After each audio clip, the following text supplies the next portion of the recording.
হাওয়া চলছে না দাদা? হ্যাঁ, হাওয়ায় নিভে যাচ্ছে।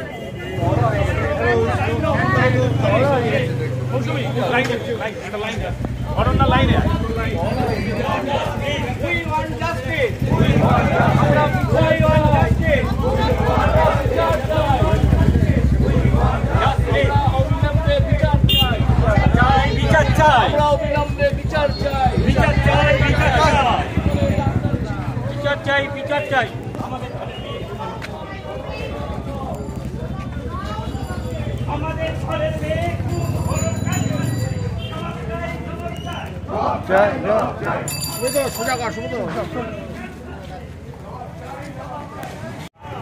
ওয়েলফেয়ারদের নিয়ে একসঙ্গে একটা যে র্যালি করলেন, এই সম্বন্ধে আপনাদের যে প্রতিবাদ,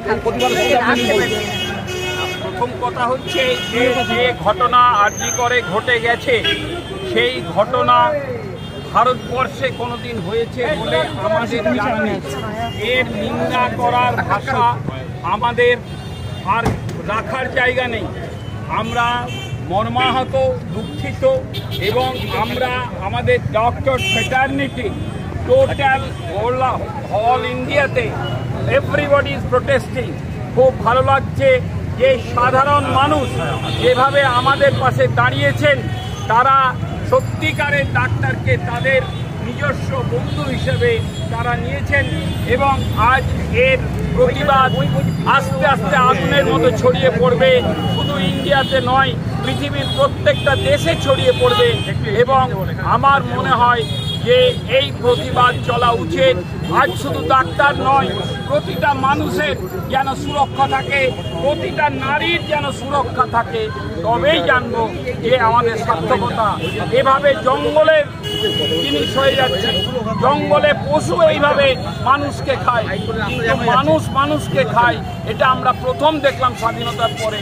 এর দুঃখের জানানোর আর কোনো ভাষা নেই। আপনি একজন মহিলা চিকিৎসক, এই বিষয়টা মহিলা চিকিৎসক হিসেবে কিভাবে দেখছেন, কি বিচার চাইছেন? দেখুন, মহিলা চিকিৎসক হিসেবে আমরা তো বিভিন্ন 10 বছর মেডিকেল কলেজে কাটিয়েছি। প্রথমে ন্যাশনাল মেডিকেল কলেজে, তারপরে পিজিতে, অনেক রকম ডিউটি রুমে আমরা ডিউটি করেছি। আজ পর্যন্ত কোনোদিন কোনো ডিউটি রুমে কোনোদিন আনসেফ ফিল হয়নি যে আমার জুনিয়র বা কেউ কোনো ক্ষতি করতে পারে, এটা কোনোদিন ফিল হয়নি।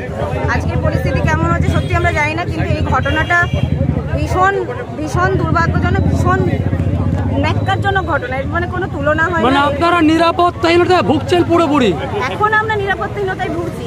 এখন হয়তো পরিবেশ পরিস্থিতি, রাজনৈতিক ক্ষমতা এমনই অবস্থায় আছে যে কারোরই কোনো নিরাপত্তা নেই, সে যে কোনো লেভেলেই থাকুক।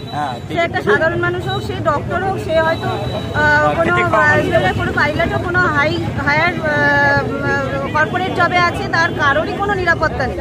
এটা তো একদম নিশ্চিত। তো এত খারাপ ঘটনা কোনোদিন আমরা শুনিনি, কল্পনাও করতে পারছি না। মানে এটার জন্য কি করা উচিত সেটা। আপনার নামটা দয়া করে বলবেন। ডক্টর মৌসুমী নন্দী। ধন্যবাদ আপনাকে। হাসপাতালে সুস্থ পরিষেবা দিতে ব্যবস্থা করতে হবে।